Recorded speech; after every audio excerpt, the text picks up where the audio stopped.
আপনের স্বপ্ন ছিল বিদেশে পড়াশোনা করার, কিন্তু এত জটিল প্রক্রিয়া কোথা থেকে শুরু করবে কিছুই বুঝতে পারছিল না। এরপর সে গেল তার বন্ধু রিফাতের কাছে। রিফাত থেকে পরামর্শ দিল এডুইং সাব কনসালটেন্সি ফার্মের সাথে যোগাযোগ করতে, কারণ তারা রাজশাহীতে স্টাডি অ্যাব্রড নিয়ে কাজ করে। আপন যোগাযোগ করলো এডুইং সাবে। এডুইং সাব আপনের document checking, visa processing, university application, এমনকি স্কলারশিপেরও ব্যবস্থা করে দিল। এডুইংস এর সহায়তায় এখন আপন স্টাডি অ্যাব্রোডের জন্য বিদেশ যেতে একদম প্রস্তুত, এমনকি টিকিটিং এর সার্ভিসটাও তাদের থেকেই নিয়েছে।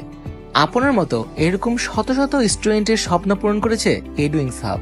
শুধু একটি দেশ নয়, প্রায় 30টি দেশে অসংখ্য ইউনিভার্সিটির সাথে সরাসরি কাজ করছি আমরা, এবং প্রতিটাই থাকছে উইথ অ্যান্ড উইদাউট আইএলটিএস এবং লো টিউশন ফি। তাই দেরি না করে আপনার স্বপ্ন পূরণের নির্ভরযোগ্য সঙ্গী এডুইংস হাবে যোগাযোগ করুন আজই। আমাদের ঠিকানা দর্জিবাড়ির 4th তলা, অলকার মোড়, রাজশাহী।